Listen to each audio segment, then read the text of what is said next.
الحمد لله نحمده ونستعينه ونستغفره ونؤمن به ونتوكل عليه ونعوذ بالله من شرور أنفسنا ومن سيئات أعمالنا ومن يهده الله فلا مضل له ومن يضلل فلا هادي له ونشهد أن لا إله إلا الله ونشهد أن سيدنا ومولانا محمدا عبده ورسوله أما بعد أعوذ بالله من الشيطان الرجيم بسم الله الرحمن الرحيم هو الذي بعث في الأميين رسولا منهم يتلو عليهم آياته ويزكيهم ويعلمهم الكتاب والحكمة وإن كانوا من قبل لفي ضلال مبين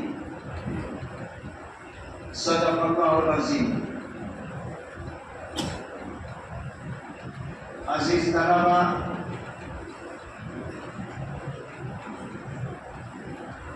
سب سے پہلے میں آپ لوگوں کو مبارکباد پیش کرتا ہوں کہ آپ دور دراز علاقوں سے، دور دراز صوبوں سے، دور دراز اضلاع سے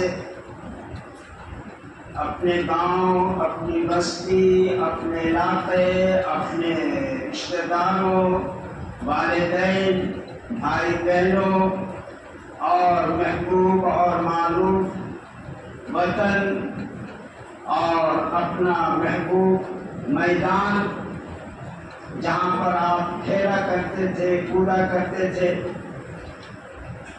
ان تمام جگہوں کو اور ان تمام چیزوں کو چھوڑ کر آپ یہاں آئے اور اس ترقی یافتہ دور میں جس میں لوگ ایک دوسرے سے ترقی کرنے میں، آگے بڑھنے میں مقابلہ کر رہے ہیں، یونیورسٹیوں میں جا رہے ہیں، کالجوں میں جا رہے ہیں، اسکولوں میں جا رہے ہیں، ان تمام پر آپ نے علم دین کی خاطر، حصول علم دین کی خاطر آپ نے دینی ادارے کو، اور وہ بھی اس ادارے کو آپ نے ترجیح دی، آپ نے اس کا انتخاب کیا. اس بات پر آپ قابل مبارکباد ہیں، آپ مبارکباد کے مستحق ہیں. ابھی میں نے آپ لوگوں کے سامنے قرآن پاک کی آیتوں کی تلاوت کی ہے جس میں اللہ رب العزت نے نبی کریم صلی اللہ علیہ وسلم کی بعثت کا ایک مقصد بیان کیا. تو یہ ذہن میں رہنا چاہیے کہ آدمی کہیں بھی جاتا ہے یا کوئی کسی کو کہیں بھیجتا ہے تو ایک مقصد ہوتا ہے، بغیر کسی مقصد کے کوئی کہیں نہ آتا ہے نہ جاتا ہے، نہ کہیں کوئی کسی کو بھیجتا ہے، ایک مقصد ہے. چنانچہ اللہ رب العزت نے انبیاء اکرام علیہ السلام کو جب اس دنیا میں مبعوث فرمایا تو ایک مقصد کے تحت مبعوث فرمایا، اور وہ مقصد کیا تھا؟ اللہ کی وحدانیت کی دعوت دینا، اللہ کی طرف لوگوں کو دعوت دینا، اللہ کی طرف لوگوں کو بلانا، برائیوں سے بچانا، خود پرستی سے بچانا اور شرک سے بچانا. یہ اللہ رب العزت کا مقصد تھا دنیا میں انبیاء کرام علیہ السلام کے بھیجنے کا. چنانچہ رسول پاک علیہ السلام کو بھی ایک مقصد کے تحت اس دنیا میں بھیجا گیا، اور وہ مقصد اور وہ منصب نبوت کے فرائض چہار ڈالا وہ کیا ہے؟ تعلیم کتاب ہے. وہ کیا ہے؟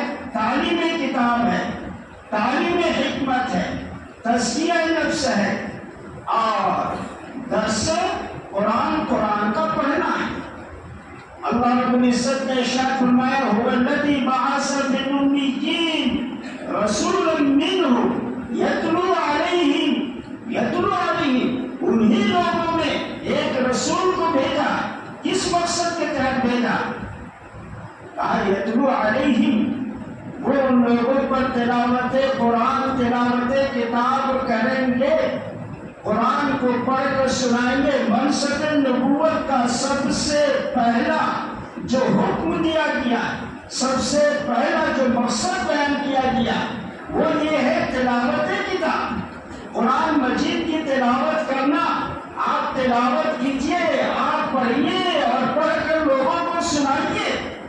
یہ اللہ رب العزت نے سب سے پہلا مقصد، بنیادی مقصد، اساسی مقصد جو بیان کیا وہ یہی بیان کیا کہ آپ تلاوت کر کے لوگوں کو سکھائیے، لوگوں کو بتائیے، لوگوں کے سامنے آپ تلاوت کیجیے۔ اس کے بعد کہا کہ وَيُعَلِّمُ الْكِتَابُ وَالْحِکْمَةَ، کتاب و حکمت و یزکیہم، اور تزکیہ نفس، تزکیہ نفس دوسری جگہ پر تزکیہ نفس، تزکیہ نفس کا مطلب ہوتا ہے دل کو آلودگی سے پاک کرنا، نفس کو آلودگی سے، قہر سے، حسد سے، بغض سے، کینہ سے، اس طرح کی چیزوں سے دل کو صاف کرنا ہے۔ نبی کا ایک مقصد بیان کیا گیا کہ آپ کو جو دنیا میں بھیجا جا رہا ہے، آپ لوگوں کے دلوں میں صفائی اور پاکیزگی پیدا کیجیے۔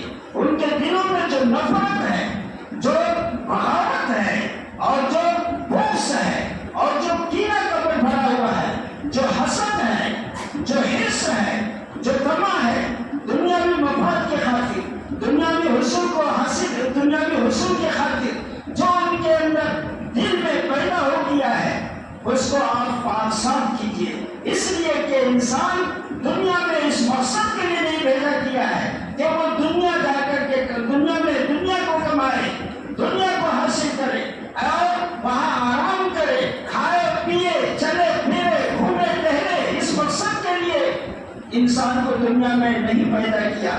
وما خلقت الجن والانس الا ليعبدون، صرف عبادت کے لیے اللہ رب العزت نے جن و انس کو پیدا کیا۔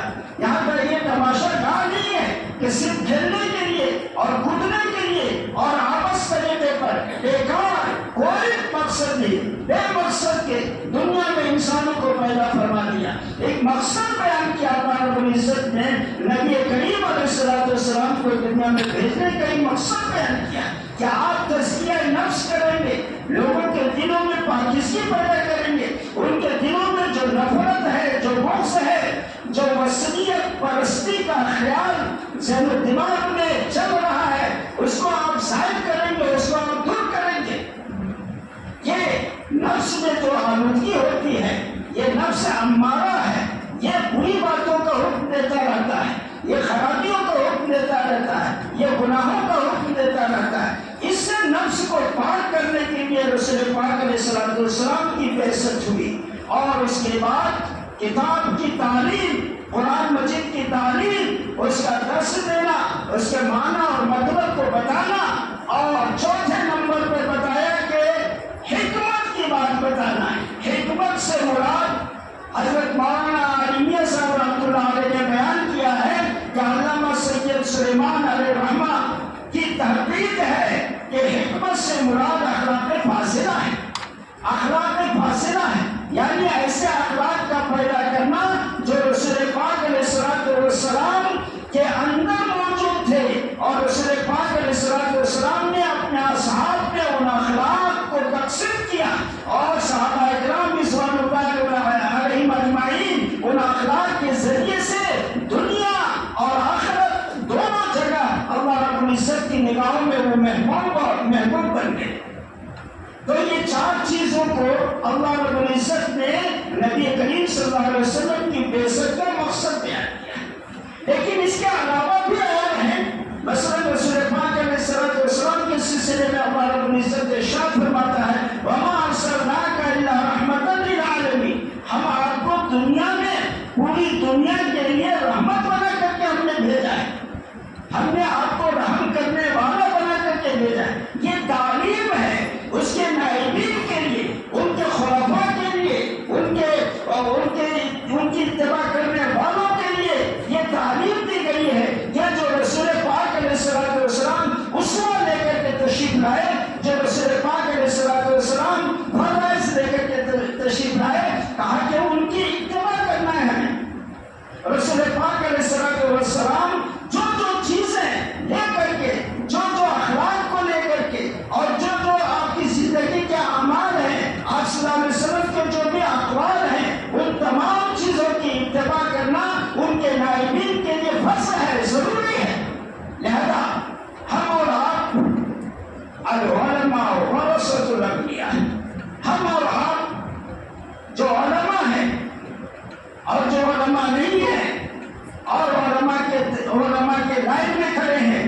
اس سب کے لیے بتایا گیا کہ یہ نائبین رسول ہے، یہ انبیاء کے وارث ہیں۔ انبیاء جو چیزیں لے کر کے آئے ہیں، جو وراثت لے کر کے آئے ہیں، اس وراثت میں یہ حصے دار ہیں۔ لہذا ان کا بھی فریضہ بنتا ہے کہ یہ تزکیہ نفس کریں، یہ قرآن کی تلاوت کریں، اور اسی طریقے سے قرآن کا درس دیں، قرآن کا معنی اور مطلب بتائیں، اور ساتھ ہی ساتھ اخلاق فاضلہ سے اپنے آپ کو آراستہ اور مسین کریں۔ تو ایک مقصد بتائیں، انبیاء کا ایک مقصد بتائیں، رسول پاک علیہ السلام کا ایک مقصد بتائیں۔ اسی طریقے سے آپ بھی ایک مقصد لے کر یہاں آئے ہیں۔ آپ کا مقصد کیا ہے؟ کیوں آپ نے اپنے گھر بار کو چھوڑ دیا؟ کیوں آپ نے اپنے گھر کے در و دیوار کو چھوڑ دیا؟ کیوں آپ نے اپنے محبوب اور بانو وطن کو چھوڑ دیا؟ اور یہاں آ کر آپ ماتحتی میں رہنے لگے، ماتحتی کو قبول کر لیا، یہاں کے نظام کو آپ نے اثر و چشم قبول کیا اور سر تسلیم ختم کر دیا۔ آخر کوئی نہ کوئی تو مقصد ہوگا، اور وہ مقصد کیا ہے؟ علم دین کا حاصل کرنا ہے۔ مقصد کیا ہے؟ علم دین کا حاصل کرنا۔ آپ اس کو ذہن نشین کر لیجیے کہ جس مقصد کے تحت آدمی کہیں بھی بھیجا جاتا ہے اور اس مقصد میں وہ کامیاب نہیں ہوتا ہے، تو پھر اس کا جانا بیکار ہو جائے گا، اس کا دوڑنا بھاگنا بیکار ہو جائے گا، اس کی ترغیب بیکار ہو جائے گی، بے مقصد کا آنا جانا ہوا اس کا۔ تو آپ ایک مقصد کے تحت آئے ہیں، اور وہ مقصد ہے علم دین کا حاصل کرنا۔ لہذا اگر آپ علم دین کو حاصل نہیں کر پائیں گے اور یوں ہی آپ چلے جائیں گے، تو آپ کا اپنے گھروں سے نکل کر یہاں آنا بیکار ہو جائے گا۔ اس مقصد کے حاصل کرنے کے لیے جتنے بھی ذرائع ہو سکتے ہیں ممکن، ان تمام ذرائع کو اختیار کرنا چاہیے۔ جس طریقے سے اللہ رب العزت نے یہ تعلیم دی ہے قلم کے ذریعے، الذی علم بالقلم علم الانسان ما لم یعلم، کہ اللہ رب العزت نے قلم کے ذریعے تعلیم سکھائی، تو قلم ایک ذریعہ بتایا۔ اسی طریقے سے جتنے بھی ذرائع ہو سکتے ہیں، وسائل ہو سکتے ہیں، کتابیں ہیں، ڈکشنریاں ہیں، کاپیاں ہیں، قلم ہیں، اور اسی طریقے سے اساتذہ ہیں، اور اسی طریقے سے لائٹ ہے، پانی ہے، جو بھی ذرائع اس کے لیے ہو سکتے ہیں، ان تمام ذرائع کو اختیار کرنا چاہیے۔ تعلیم کے حصولیابی کے لیے ذرائع کا استعمال، اور اسی طریقے سے کسی کام کو حاصل کرنے کے لیے، کسی کام کو کرنے کے لیے ذریعے کا استعمال کرنا چاہیے، اور استعمال کرنے کا شریعت نے حکم دیا ہے۔ رسول پاک علیہ السلام نے اس کو کر کے بھی دکھایا ہے۔ چنانچہ غزوہ خندق کے موقع پر آپ صلی اللہ علیہ وسلم نے اپنے قوم کو، امت مسلمہ کو مشرکوں سے، کافروں سے بچانے کے لیے مدینے میں خندق کھدوائی۔ یہ ذریعہ استعمال کیا تاکہ مشرک اور کافر جو ہے مسلمانوں پر حملہ آور نہ ہو سکے، اور صرف خندق کو کھود کر اپنے گھر میں بیٹھ نہیں گئے، بلکہ باقاعدہ محاذ پر کھڑے رہے، صحابہ کو کھڑا کیا محاذ پر، اور انتظار کرتے رہے کہ کوئی دشمن اس خندق کو پار نہ کر سکے کہ ہمیں نقصان پہنچانے لگے۔ تو یہ سب ذرائع ہیں، اور ذریعہ کا استعمال کرنا مندوب ہے، مستحب ہے۔ جو جائز ذرائع ہو سکتے ہیں ان کو استعمال کرنا چاہیے۔ تو کتابیں ہیں، ایک ذریعہ ہے تعلیم کو حاصل کرنے کا۔ کتابوں کا احترام ہم کو کرنا چاہیے۔ جس کے ذریعے آپ تعلیم کو حاصل کر رہے ہیں اس کا احترام کرنا ہمارے لیے ضروری ہے۔ کتابوں کا احترام کریں، کتابوں کو پڑھ کے پیچھے نہ رکھیں، اور کتاب کو مدرسے کی ایک امانت سمجھیں۔ لہذا اس کے اوراق کو پھاڑے نہیں، اس کے اوراق پر کسی طرح کی کوئی تحریر نہ لکھیں، اس کے جلد کو پھاڑے نہیں، توڑے نہیں، اور اس کے ساتھ ساتھ اساتذہ کا احترام کرنا ہے۔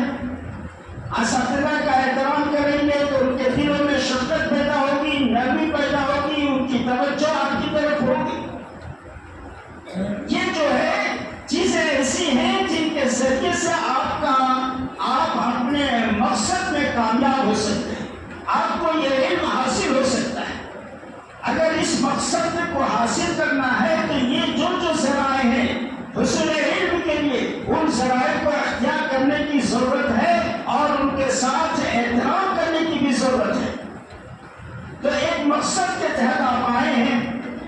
مقصد کیا ہے؟ علم دین کو حاصل کرنا ہے، اور علم دین کا حاصل کرنا ایک مقصد تو ہے، ایک مقصد تو ہے، لیکن اس مقصد کو کیوں حاصل کر رہے ہیں؟ علم دین کو کیوں حاصل کر رہے ہیں؟ علم دین کا حاصل کرنا ایک مقصد ہے۔ مثلاً آپ بازار جاتے ہیں کوئی سامان خریدنے کے لیے، تو بازار گئے ہیں، ایک مقصد ہے سامان خریدنا، لیکن اس سامان کو آپ کیوں خرید رہے ہیں؟ کیا اس سامان کو اٹھا کر کے پھینک دیں گے؟ خرید کر کے پھینک دیں گے، نالی میں ڈال دیں گے؟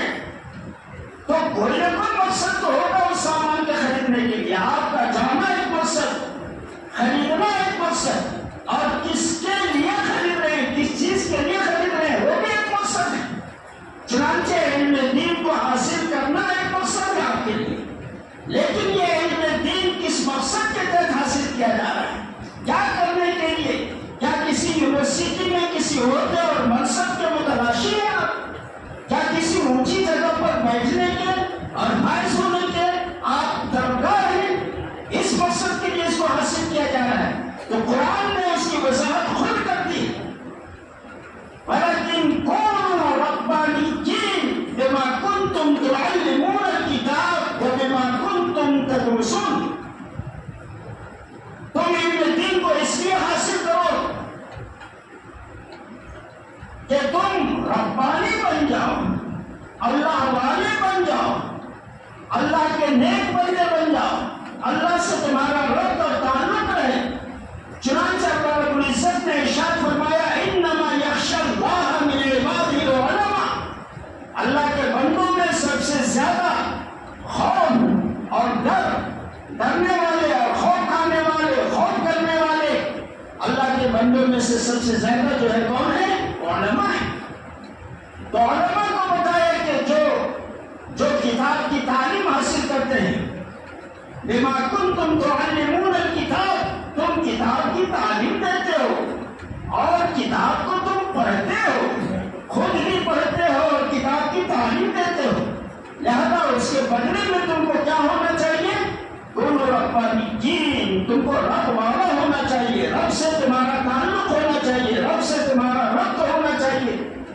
رب سے کیسے تعلق پیدا ہوگا؟ رب سے کیسے تعلق پیدا ہو سکتا ہے؟ بولیے۔ صرف علم کو حاصل کر لینے سے رب سے تعلق نہیں ہوتا ہے، بلکہ علم پر عمل ضروری ہے۔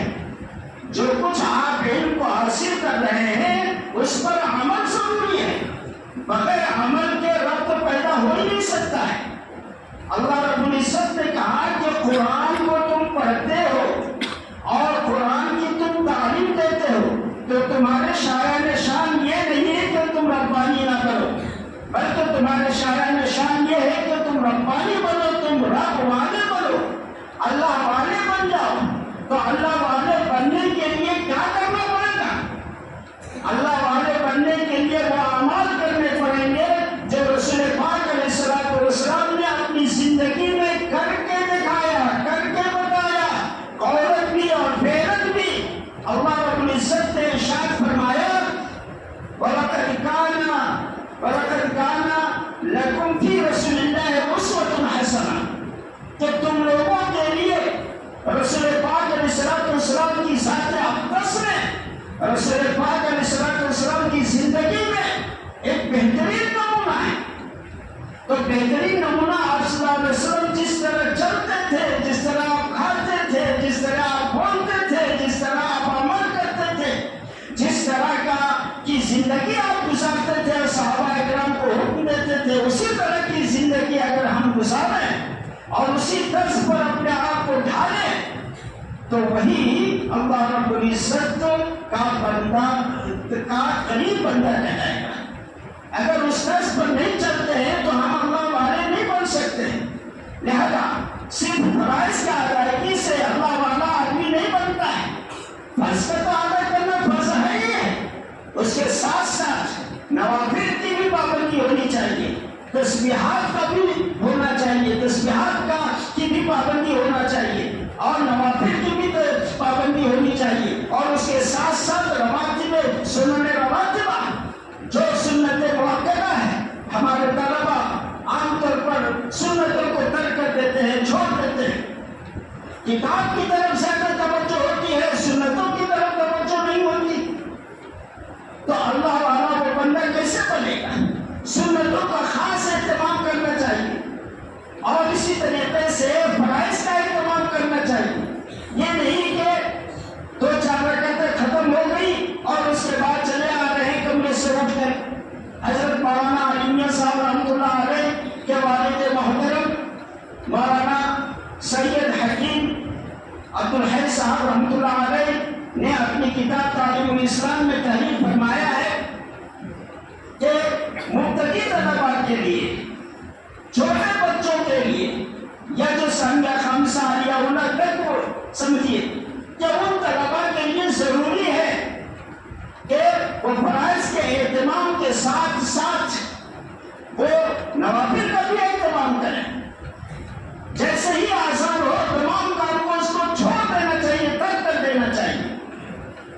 اذان کے بعد ہم اٹھتے ہیں، کھانا کھاتے ہیں اور دوسری ضروریات کی کو پوری کرتے ہیں تو ہماری رکعتیں چھوٹی چلی جاتی ہیں۔ جیسے ہی اذان ہو ویسے ہی اس کو تمام کاموں کو چھوڑ کر مسجد کا رخ اختیار کرنا چاہیے، مسجد کی طرف ہونا چاہیے۔ چنانچہ حضرت مولانا علی میاں صاحب رحمۃ اللہ علیہ اپنے والد رحمۃ اللہ علیہ کی ہدایت اور ارشاد کے مطابق جیسے ہی اذان ہوتی تھی حضرت مولانا سب کام کو چھوڑ دیتے تھے۔ کیا حضرت مولانا سے زیادہ ہم لوگ مشہور ہیں؟ زیادہ ہم پڑھنے لکھنے والے ہیں۔ وہ فوراً سب کام کو چھوڑ دیتے تھے اور وضو کر پہلے سے تیار رہتے تھے، وضو کر کے پہلے سے تیار رہتے تھے اور مسجد کا رخ کرتے تھے۔ تو یہ ہے ربانی کا مطلب کہ رب والا بننے کے لیے اللہ رب العزت نے جو کہا کہ رب والا بنو، تو اس کا مطلب یہ ہے کہ جو فحش چیزیں ہیں، جو گندی چیزیں ہیں، جو نفرت والی چیزیں ہیں، ان تمام چیزوں سے اپنے آپ کو بچانا ہے اور جو اچھی باتیں ہیں جو جس کے ذریعے اللہ تعالیٰ کی قربت حاصل ہو سکتی ہے ان چیزوں کی طرف ہمیں توجہ کرنا چاہیے۔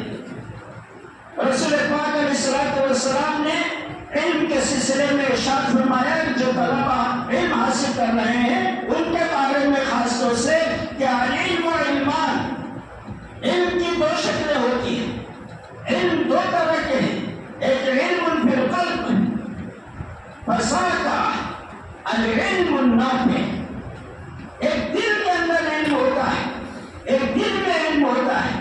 یہ علم نہایت ہی نافع ہوتا ہے، یہ علم نافع ہوتا ہے جو دل میں بیٹھ جائے، جو دل میں بیٹھ جائے۔ تو اس لیے کہ علم کیا ہے؟ ایک نور ہے، ایک روشنی ہے۔ اس علم کے ذریعے انسان بنتا ہے، اس علم کے ذریعے انسان محسب اور شائستہ بنتا ہے، اس علم کے ذریعے اخلاق حسنہ سے مزین و آراستہ ہوتا ہے۔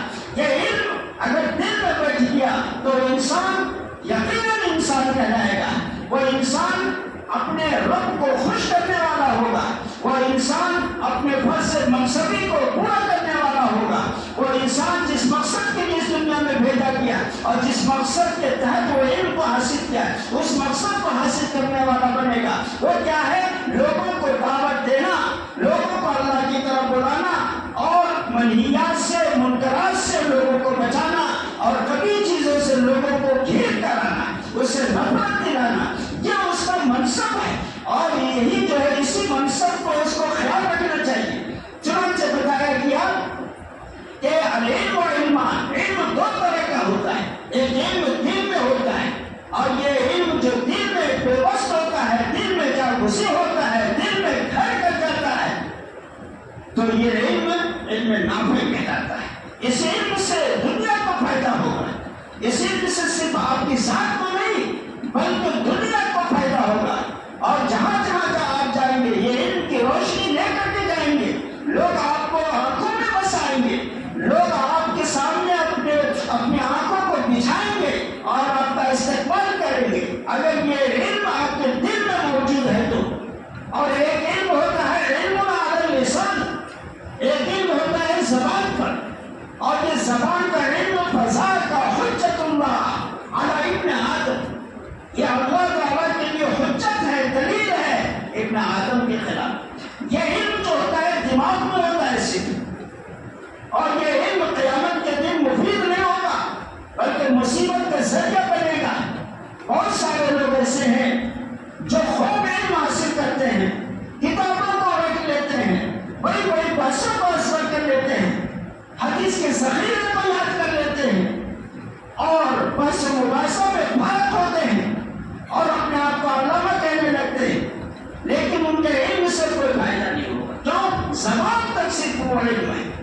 اس کا علم صرف دماغ میں ہے، عمل نہیں ہے۔ اگر اسے رٹی ہوئی چیزوں کو، کتابوں سے جو چیزیں آپ رکھ رہے ہیں، اچھی بات ہے رکھنا، اچھی بات ہے پڑھنا، لیکن اس کا جو معنی اور مطلب ہے اس کو عمل میں لائیے۔ اگر عمل میں لا رہے ہیں تو آپ کا رکھنا بہتر ہوگا، آپ کا یاد کرنا بہتر ہوگا، آپ کا پڑھنا بہتر ہوگا۔ لیکن اگر صرف زبان تک ہے وہ، صرف دماغ تک ہے وہ، تو یہی علم اس کے لیے مصیبت ہو جائے گی۔ اس لیے کہ اللہ رب العزت ارشاد فرمائے گا کہ تم کو ہم نے یہ علم دیا تھا، تمہارے لیے مواقع ہم نے فراہم کیا تھا، لیکن اس علم سے تم نے کیا فائدہ اٹھایا؟ اور تو آپ لاجواب ہو جائیں گے، کوئی جواب نہیں دے پائیں گے۔ تو یہی علم آپ کے لیے وہ بجائے مفید کے، فائدے مند کے لیے علم آپ کے لیے مصیبت اور تکلیف دہ ہو جائے گا۔ اس لیے علم زبان سے جو کچھ پڑھ رہے ہیں، کتاب کیا ہے؟ ایک ذریعہ ہے، اس ذریعے کے ذریعے سے آپ علم کو حاصل کر رہے ہیں، اچھی بات ہے، اس کا احترام کیجیے، اس کے دماغ میں بسائیے، لیکن اس کے بعد جو ہے اس کو دل میں بسانے کی کوشش کیجیے، اس سے عمل کرنے کی کوشش کیجیے۔ جو حکم کتابوں میں دیا گیا ہے، جو علم آپ نے پڑھا ہے، اور جو حکم دیا گیا ہے، جو باتیں بتائی گئی ہیں، ان باتوں پر عمل کرنا، یہی علم جو ہے علم نافع کہلاتا ہے۔ خود عمل کرنا اور دوسروں کے لیے بھی اس کا ذریعہ بننا، دوسروں کے لیے ہدایت کا ذریعہ بننا، رہنمائی کا ذریعہ بننا، تو آدمی جو ہے دنیا میں بھی کامیاب ہوتا ہے، لوگوں کے دلوں میں جگہ بنا لیتا ہے، آنکھوں کا تارا بن جاتا ہے، اور وہ شخص جو ہے آخرت میں بھی اللہ تعالیٰ کا محبوب بندہ کہلاتا ہے۔ تو علم حاصل کرنا ایک مقصد کے تحت ہے، علم حاصل کرنا ایک مقصد ہے۔ پھر اس علم کا مقصد، حصول کا مقصد آپ کو ہم نے بتایا کہ اس طرح سے کہ ایک مقصد یہ ہے ہونا چاہیے کہ ہم اللہ تعالیٰ کے لیے لوگوں کو بلانے والے بن، اللہ تعالیٰ کی طرف لوگوں کو بلانے والے بن جائیں، اور ہم خود اپنے آپ کو منصب نبوت کے نہج پر اپنے آپ کو ڈھالیں، جو ارشادات نبوی ہیں اور اقوال نبی ہیں، اور اسی طریقے سے افعال نبی ہے، اس کے مطابق ہم اپنے آپ کو ڈھالیں گے تو انشاءاللہ ہمارا یہ علم مفید ہوگا، کرامت ہوگا۔ اس علم کو بہتر بنانے کے لیے، کرامت بنانے کے لیے ضروری ہے کہ آپ منہیات سے اپنے آپ کو بچائیں، برائیوں سے اپنے آپ کو بچائیں، اس لیے کہ نفس میں اگر کسی طرح کا بخس ہے، کسی طرح کا کینہ ہے، کسی طرح کا نقص ہے، کسی طرح کی خرابی ہے، کسی طرح کی برائی ہے، تو پھر یہ علم مفید نہیں ہو سکتا ہے۔ تو اپنے آپ کو مشتبہ چیزوں سے بچانا ہے۔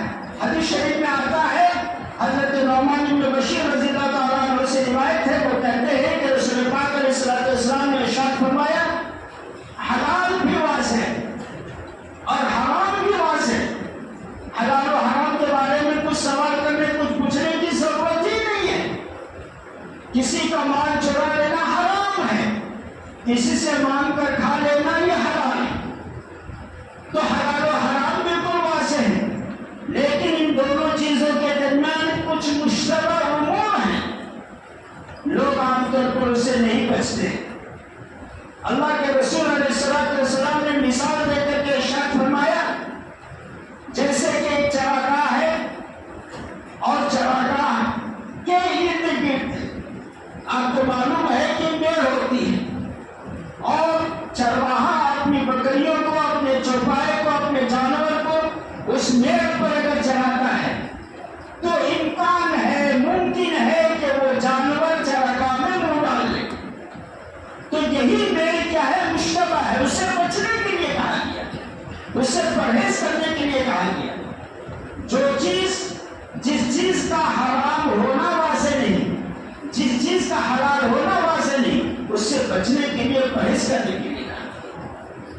لہذا جو چیزیں مشتبہ لگے آپ کو کہ پتہ نہیں یہ چیز ہمارے لیے حلال ہے یا حرام ہے، واضح نہ ہو، مشتبہ ہو، جائز بھی ہو سکتی وہ چیز اور حرام بھی ہو سکتی وہ چیز، اس سے بچنے کی کوشش کی. چنانچہ موبائل آپ استعمال کرتے ہیں, موبائل کے سلسلے میں کسی نے حلال کو فتویٰ نہیں دیا, نہ کسی نے حرام کو فتویٰ دیا. کسی نے نہیں کہا کہ موبائل حرام ہے, موبائل دیکھنا حرام, موبائل رکھنا حرام, نہیں کہا. نہ کسی نے یہ کہا کہ موبائل رکھنا حلال اور موبائل دیکھنا حلال, نہ حلال نہ حرام. تو کیا ہے, یہ مشتبہ ہے, اس میں اچھی باتیں بھی ہے, خراب باتیں بھی. یہ مشتبہ امور میں سے, لہذا موبائل سے اپنے آپ کو بچانے کی ضرورت ہے. یہ مشتبہ امور ہے, اس سے اپنے آپ کو بچائیں گے. جب آپ اپنے آپ کو بچائیں گے تو آپ کو جس مقصد کے لیے یہاں آئے ہیں اس مقصد میں آپ کو کامیابی حاصل ہوگی. اگر آپ نے ان چیزوں کا خیال نہیں رکھا, جو چیزیں مقصد کے حصول میں مانع ہوتی ہیں, رکاوٹ ڈالتی ہیں, ان چیزوں کا خیال نہیں رکھا, ان چیزوں کی طرف توجہ اگر آپ نے نہیں دی تو یقین مانیے کہ جس مقصد کے لیے آپ آئے ہیں وہ مقصد آپ کو حاصل نہیں ہو سکتا. تو جو من جملہ باتیں ہیں وہ یہ ہے کہ اپنی کتاب کا احترام کرنا ہے, اپنے استاد کا احترام کرنا ہے, اور موبائل سے پرہیز کرنا ہے, اور نفس کو نفسانی خواہشات سے اپنے آپ کو بچانا ہے, اور نفس امارہ سے اپنے آپ کو بچانا ہے. نفس میں کسی طرح کی خرابی برائی نہیں پیدا ہونے دینا ہے, نفس کو صاف ستھرا رکھنا ہے, اور اخلاق فاضلہ سے اپنے آپ کو مزین اور آراستہ کرنا ہے, جس سے لوگ دیکھیں تو محسوس کریں کہ ہاں یہ طالب علم ہے, یہ مدرسے کا طالب علم ہے, یہ علوم نبوت کا طالب علم ہے, یہ علوم نبوت کو حاصل کر رہا ہے. یہ لوگوں کے اندر یہ احساس ہو. چنانچہ مسجد, اس کا بھی احترام کرنا چاہیے ہم کو. یہاں آ کر کے شور و ہنگامہ, لڑکے بیٹھ جاتے ہیں, باتیں کرنا شروع کرتے ہیں, یہ مسجد کے احترام کے سراسر خلاف ہے. آپ آئیے, تسبیح میں مشغول ہو جائیے, 2 رکعت نماز پڑھ لیجیے, تحیۃ الوضو کے نام سے 2 رکعت نماز پڑھ لیجیے, یا تحیۃ المسجد کے نام سے 2 رکعت نماز پڑھ لیجیے. یہ اللہ تعالیٰ کو زیادہ محبوب, زیادہ مقبول ہے اللہ تعالیٰ کے نزدیک, اس کے مقابلے میں کہ 2-4 طلبہ آ کر کے اپنے بیٹھ جاتے ہیں. یہ آپ کی شان شان سے نہایت ہی گری ہوئی چیز ہے. اگر ہم مسجد کا احترام نہیں کریں گے, اگر اس کی عزت نہیں کریں گے, جو اللہ کا گھر ہے, صرف عبادت کے لیے بنایا گیا ہے, تو کیا غیر کوئی آ کر کے ہماری مسجد کی حفاظت کرے گا اور اس کی عزت کرے گا, اس کا احترام کرے گا؟ مسجد کا احترام آ کر کے شور ہنگامہ نہیں کرنا ہے, گپ شپ نہیں کرنا ہے, بلکہ وقت ہے تو تلاوت میں مشغول ہو جائیے, وقت ہے تو تسبیح پڑھ لیجیے, وقت ہے تو 2 رکعت نماز پڑھ لیجیے. اسی طریقے سے آپ چپلوں کو مسجد کے اندر داخل کرتے ہیں, مسجد کے اندر آ کر کے اتارتے ہیں. آپ کی غیرت کیسے اس کی اجازت دیتی ہے؟ آپ کے اندر احساس ہونا چاہیے کہ یہ مسجد ہے, یہاں نماز پڑھتے ہیں لوگ, وقت ضرورت وہاں نماز پڑھی جاتی ہے. تو آپ چپل پہن کر کے, وہ چپل جو باتھ روم میں لے جاتے ہیں, جو لیٹرین میں لے جاتے ہیں, جو گندے راستوں پر پہن کر کے چلتے ہیں, وہ چپل آپ لا کر کہاں رکھتے ہیں؟ مسجد کے اندر کر دیتے ہیں پہنتے ہوئے. نہیں, اس کو مسجد کے باہر ہی اس کو اتار کر کے رکھنا چاہیے. اس کے لیے کوئی ضابطہ اور قانون کی ضرورت نہیں ہے کہ کوئی قانونی کارروائی کی جائے گی جب آپ مانیں گے. نہیں, آپ کے اخلاق فاضلہ میں سے یہ داخل ہے, آپ کے شایان شان میں یہ داخل ہے. آپ طالب علم ہیں, علوم نبوت کے آپ طالب ہیں, لہذا آپ کا یہ بھی جو ہے یہ بھی فریضہ بنتا ہے کہ آپ مسجد کا احترام کریں اور مسجد کو گندگی سے بچائیں. اسی طریقے سے آپ کے اخلاق سے یہ گری ہوئی چیز ہے کہ آپ راستے کے اثر کے بعد میں دیکھتا ہوں جھنڈ کے جھنڈ پورا راستہ بند کیے ہوئے چلے جا رہے ہیں. یہ کون سی تک ہے؟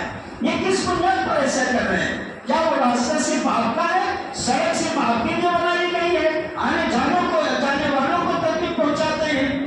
جو آ رہا ہے گاڑی سے آ رہا ہے, بار بار جو ہاتھ بجا رہا ہے, سائیکل سے آ رہا ہے, پیدل کو جا رہا ہے, عورتیں آتی جاتی رہتی ہیں, بچے آتے جاتے رہتے ہیں. یہ آپ کے شایان شان کے سراسر خلاف ہے کہ آپ جھنڈ کے جھنڈ چلے راستے پر اور پورا راستہ بند کر ساتھ ہی ساتھ ہنستے ہوئے بھی چلتے ہیں، کہا لگاتے ہوئے بھی چلتے ہیں، اور بڑے زوردار آواز میں باتیں کرتے ہوئے بھی چلتے ہیں۔ آپ کو تو نہایت ہی اطمینان اور سکون کے ساتھ دو دو تین تین فرد کے ساتھ اگر جا رہے تو دو دو تین تین فرد کی ٹولی بنا کر کے آپ نکل جائیے، اپنی ضرورت پوری کرتے۔ ٹہلنے کے لیے اندھے کی چوکی ڈالنے کی ضرورت نہیں ہے۔ جب کوئی مقصد ہو، کوئی کام ہو تو اندھے کی چوکی ڈالیے۔ صرف بازار دیکھنے کے لیے، دکانیں دیکھنے کے لیے، یا آپ کے شاعر کے خلاف ہے؟ آپ کو اگر ٹہلنا ہے، یہ پورا کھلا میدان ہے اور پوری جگہ بہت ہی کشادہ جگہ ہے، یہاں سے وہاں تک آپ نہر تک چلے جائیے، آپ دوڑیے بھاگیے، آپ ٹہلیے گھومیے، بہتر جگہ ہے وہ، اور تازی ہوا بھی آپ کو ملتی رہے گی، اور آپ کے نفس میں جو ہے، آپ کے دل میں جو ہے اس کی خوشی بھی محسوس ہوگی، آپ کو برکت حاصل ہوگی۔ تو ان جگہوں پہ آپ ٹہلیے، آپ جھوٹ کے جھوٹ بنا کر کے آپ اندھے کی چوکی چلے جا رہے ہیں، مقصد کے لیے جو ہے ٹھیک نہیں ہے۔ لوگ گاؤں والے بھی برا مانتے ہیں، اور آنے جانے والوں کے لیے جو تکلیف جو ہوتی ہے تو وہ ہوتی ہے۔ ان چیزوں کا جو ہے وہ خیال رکھنا چاہیے کہ اخلاق فاضلہ میں یہ تمام کی تمام چیزیں آتی ہیں۔ اسی طریقے سے آپ جب اساتذہ اپنے درجوں سے نکلتے ہیں تو ایک شور اور ہنگامہ کرتے ہیں، درجے کے اندر ایک شور اور ہنگامہ ہوتا ہے، یہ بھی آپ کی شان کے خلاف ہے، اس لیے کہ ایک استاد درجے سے نکل رہے ہیں تو دوسرے استاد تو آ رہے ہیں، آپ گرمی میں کھڑے رہتے ہیں، اور یہ بیجا بات ہے۔ ان چیزوں کا آپ کو خیال رکھنا چاہیے۔ یہ سب کے سب چیزیں آپ کے علم کے حصول میں معاون و مددگار ہوں گی اگر ان چیزوں پر آپ عمل کریں۔